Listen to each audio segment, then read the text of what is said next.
Jaya Radha Madhava Punya Bihari.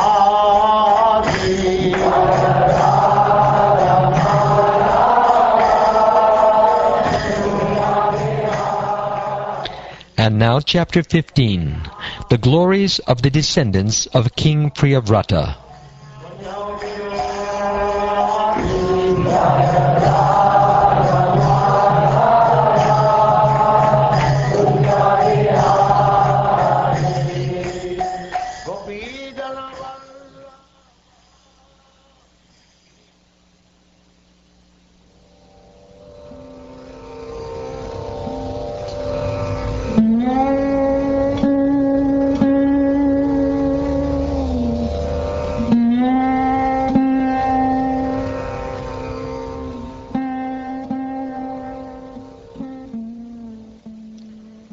Srila Shukdev Goswami continued.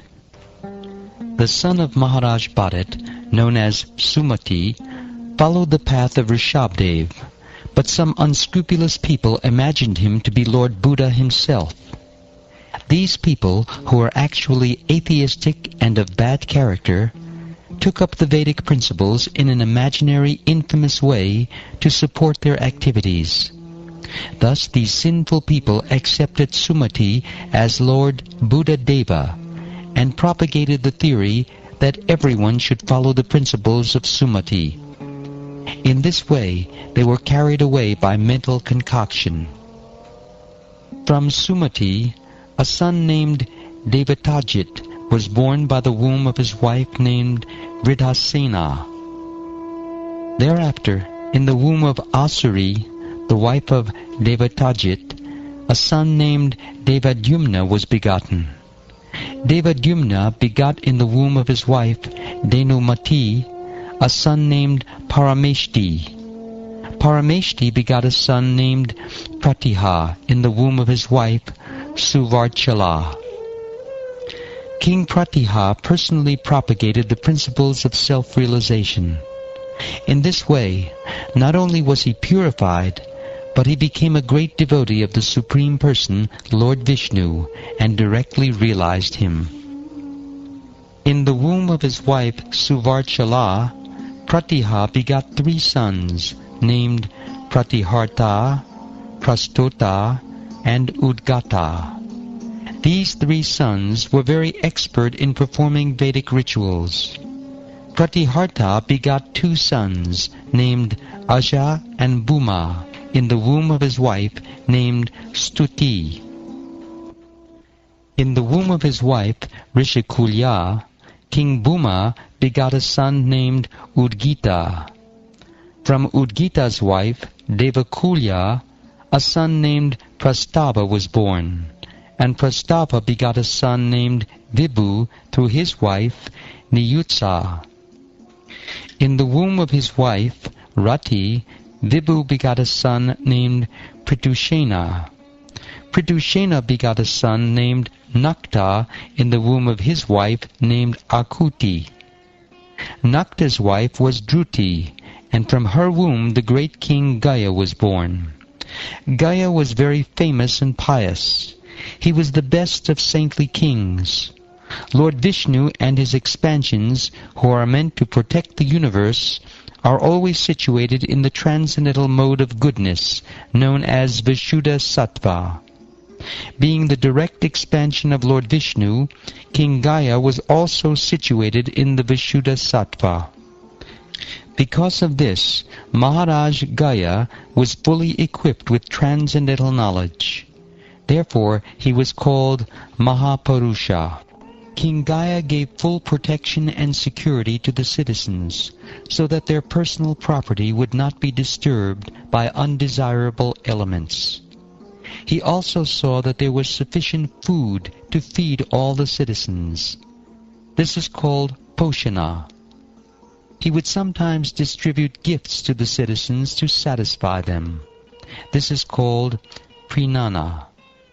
He would sometimes call meetings and satisfy the citizens with sweet words. This is called Upalalana. He would also give them good instructions on how to become first-class citizens. This is called Anushasana.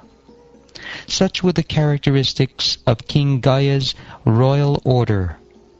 Besides all this, King Gaya was a householder who strictly observed the rules and regulations of household life.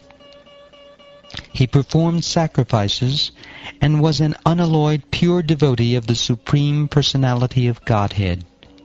He was called Mahapurusha because, as a king, he gave the citizens all facilities, and as a householder, he executed all his duties, so that at the end he became a strict devotee of the Supreme Lord. As a devotee, he was always ready to give respect to other devotees, and to engage in the devotional service of the Lord. This is the Bhakti Yoga process.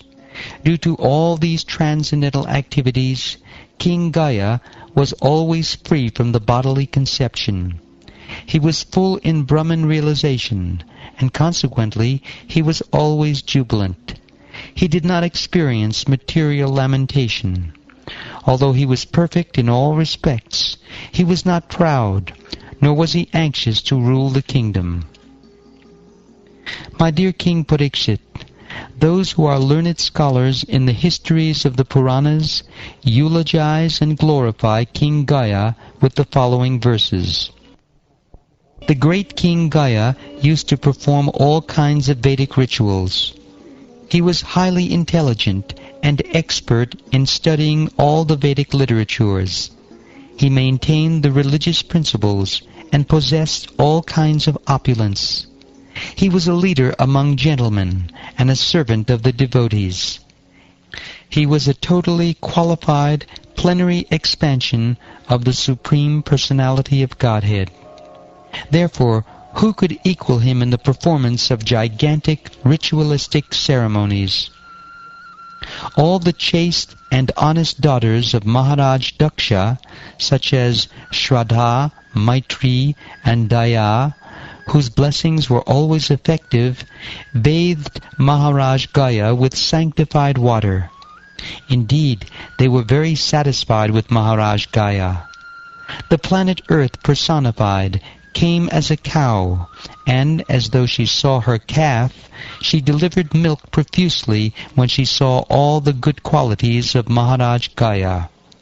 In other words, Maharaj Gaya was able to derive all benefits from the earth, and thus satisfy the desires of his citizens. However, he personally had no desire. Although King Gaya had no personal desire for sense gratification, all his desires were fulfilled by virtue of his performance of Vedic rituals. All the kings with whom Maharaj Gaya had to fight were forced to fight on religious principles. They were very satisfied with his fighting, and they would present all kinds of gifts to him. Similarly, all the Brahmins in his kingdom were very satisfied with King Gaya's munificent charities. Consequently, the Brahmins contributed a sixth of their pious activities for King Gaya's benefit in the next life. In Maharaj Gaya's sacrifices, there was a great supply of the intoxicant known as soma. King Indra used to come and become intoxicated by drinking large quantities of soma ras. Also, the Supreme Personality of Godhead, Lord Vishnu, the Yagya Purusha, also came and personally accepted all the sacrifices offered unto him with pure and firm devotion in the sacrificial arena.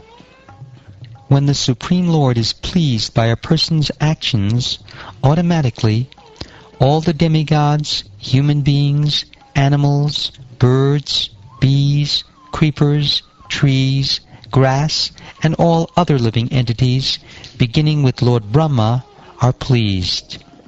The Supreme Personality of Godhead is the super soul of everyone, and he is by nature fully pleased. Nonetheless, he came to the arena of Maharaj Gaya and said, "I am fully pleased."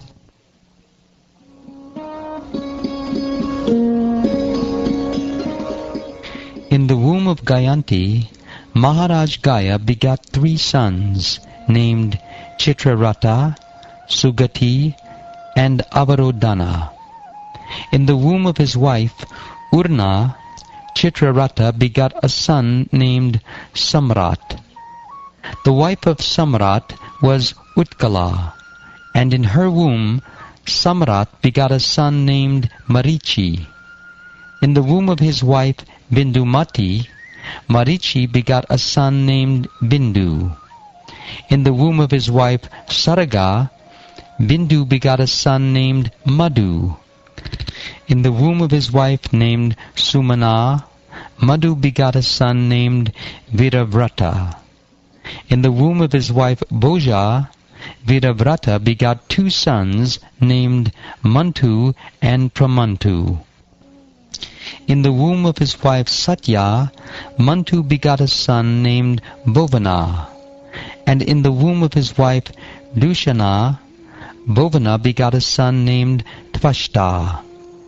In the womb of his wife Virochana, Tvashta begot a son named Viraja. The wife of Viraja was Vishuchi, and in her womb Viraja begot 100 sons and 1 daughter. Of all these sons, the son named Shatajit was predominant. There is a famous verse about King Viraja. It goes like this: because of his high qualities and wide fame, King Viraja became the jewel of the dynasty of King Priyavrata, just as Lord Vishnu, by his transcendental potency, decorates and blesses the demigods.